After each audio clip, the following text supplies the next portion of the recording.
Mission awareness kita masih membahas supremasi Allah dalam misi. Supremasi atau kekuasaan tertinggi Allah dalam misi.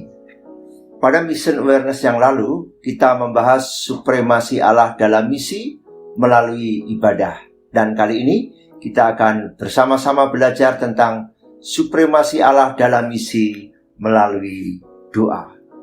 Ada 4 hal yang akan kita belajar dari supremasi Allah dalam misi melalui doa. Yang pertama, hidup adalah peperangan. Sebagaimana dikatakan dalam Efesus pasal 6 ayat 12 hingga 18. Karena perjuangan kita bukanlah melawan darah daging, tetapi melawan pemerintah-pemerintah, melawan penghulu-penghulu dunia yang gelap ini, melawan roh-roh jahat di udara.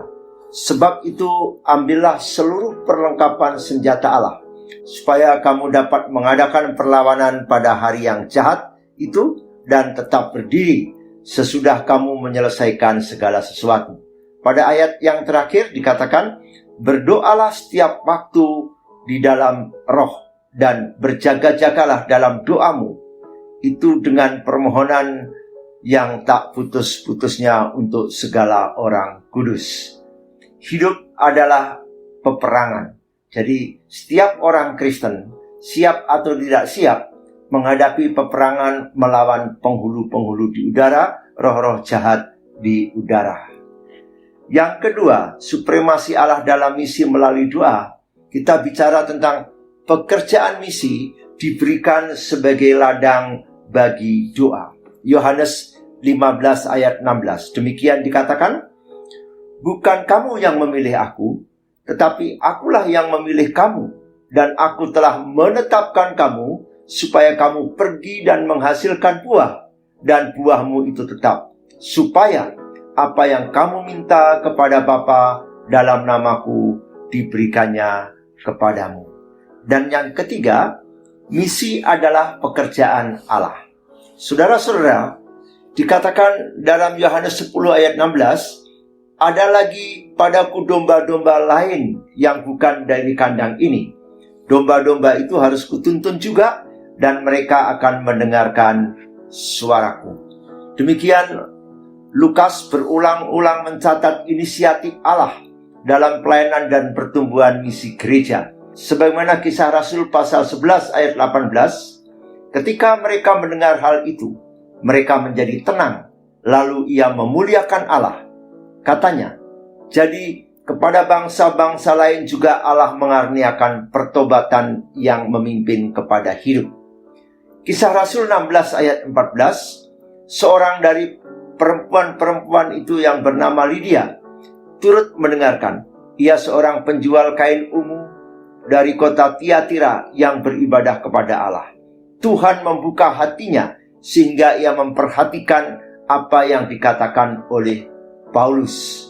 Jadi misi tidak hanya menjangkau satu suku. Di sini misi berbicara penjangkauan atau pertumbuhan gereja yang berkembang kepada segala suku bangsa. Dan yang keempat, supremasi Allah dalam misi melalui doa. Doa membuktikan supremasi Allah dalam pekerjaan misi. Kita tahu saudara-saudara, tujuan doa ialah menjelaskan kepada setiap orang yang menghadapi peperangan ini bahwa kemenangan adalah dari Tuhan dan milik Tuhan. Contoh sebagaimana yang diajarkan oleh Rasul Paulus. Dalam pelayanan misi Paulus, dalam kehidupan Paulus, Paulus sangat memerlukan doa-doa syafaat dari jemaat Tuhan. Sebagaimana dijelaskan dalam Kolose 4 ayat 3. Berdoa jugalah untuk kami, supaya Allah membuka pintu untuk pemberitaan kami, sehingga kami dapat berbicara tentang rahasia Kristus yang karenanya aku dipenjarakan.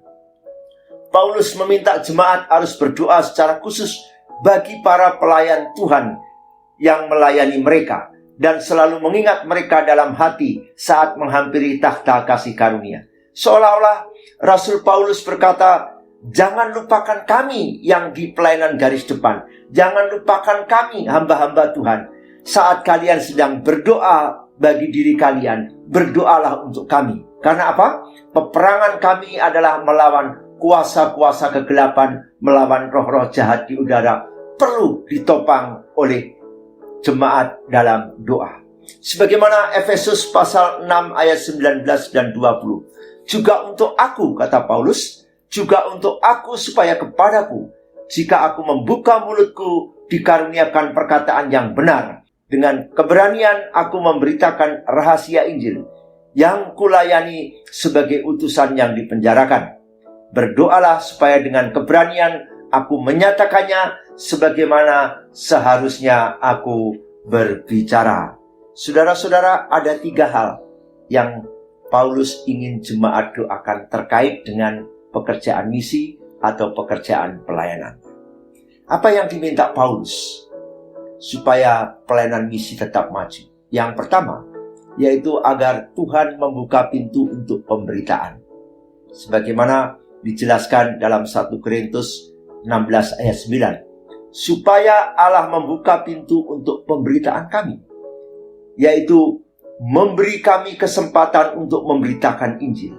Demikian katanya, sebab di sini banyak kesempatan bagiku untuk mengerjakan pekerjaan-pekerjaan besar dan penting. Wahyu pasal 3 ayat yang ke-8, aku tahu segala pekerjaanmu.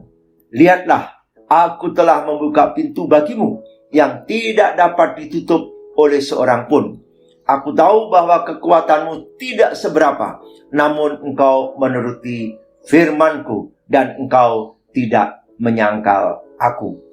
Nah, dalam 2 Korintus pasal 2 ayat 12, ketika aku tiba di Troas untuk memberitakan Injil Kristus, aku dapati bahwa Tuhan telah membuka jalan untuk pekerjaan di sana. Penting sekali seorang hamba Tuhan didoakan agar ketika memasuki ladang pelayanan, Tuhan membuka pintu ke pelayanan itu di setiap suku yang akan dijangkau. Yang kedua, apa yang Paulus rindukan dari jemaat? Paulus minta didoakan agar diberi kemampuan untuk menjelaskan rahasia Injil. 1 Korintus pasal 4 ayat yang pertama. Demikianlah hendaknya orang memandang kami sebagai hamba-hamba Kristus yang kepadanya dipercayakan rahasia Allah. Demikian juga dikatakan dalam Efesus pasal 3 ayat yang ketiga, yaitu bagaimana rahasianya dinyatakan kepadaku dengan wahyu seperti yang tertulis di atas dengan singkat. Ini bisa diartikan sebagai ajaran terdalam Injil yang diterangkan dengan jelas, dengan Kristus sebagai pokok pembicaraan utamanya. Dia menamakan, atau Paulus menamakan rahasia Injil, Efesus 6 ayat 19. Atau mungkin juga berarti pemberitaan Injil bagi kaum bukan Yahudi yang dinamakan sebagai rahasia yang tersembunyi dari abad ke abad, sebagaimana disebut dalam Efesus pasal 3 ayat 4, yaitu misteri Kristus. Rahasia bahwa Paulus agar dapat memberitakan Injil tidak hanya kepada orang Yahudi, tapi juga orang non-Yahudi. Inilah rahasia Injil yang perlu diketahui oleh suku-suku terabaikan di seluruh dunia. Dan yang ketiga, harapan Paulus. Paulus ingin didoakan supaya diberi kemampuan untuk memperkatakan Injil dengan jelas dan benar. Saudara-saudara, sering kita menjudge atau menghakimi hamba Tuhan atau pekerja misi. Mengapa mereka kok tidak terbuka, tidak berhasil, tidak cepat dapat hasil. Nah, sebenarnya bahwa mereka sangat-sangat memerlukan doa kita. Bagian ketiga yang penting, yang terpenting juga, agar Tuhan memberi kemampuan untuk memperkatakan Injil dengan jelas. Saudara-saudara, pemberitaan Injil yang disampaikan bisa disalah mengerti oleh orang-orang yang mendengarnya. Bagaimana hamba Tuhan bisa diberi kuasa dalam berkata-kata, sehingga Injil keselamatan dalam Yesus dapat diterima dengan jelas ya dan amin.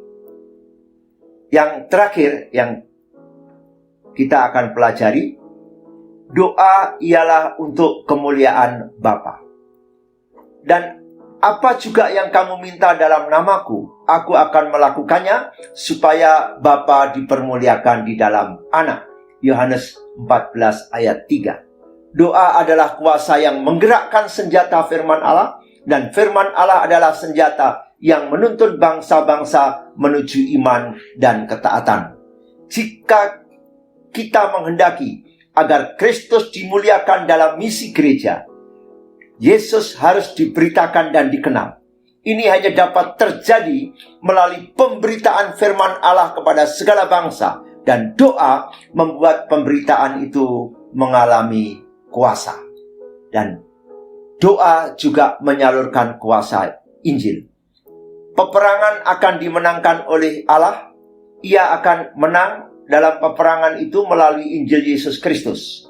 Injil ini akan tersebar ke seluruh dunia dan akan berkemenangan melalui doa yang terus-menerus dinaikkan. Dengan demikian, Allah akan dimuliakan dalam segala hal melalui Yesus Kristus. Saudara-saudara, kita sudah mempelajari supremasi Allah dalam misi melalui doa. Sekali lagi, hidup ini adalah peperangan. Dan pekerjaan misi diberikan sebagai ladang bagi doa. Misi adalah pekerjaan Allah. Dan Allah memanggil kita bekerja sama-sama untuk mengerjakan pekerjaan misi sedunia. Dan yang terakhir, doa membuktikan supremasi Allah dalam pekerjaan misi. Tuhan Yesus memberkati kita semua untuk menjadi berkat bagi segala bangsa. Setialah dalam doa bagi pekerjaan misi sedunia. Amin.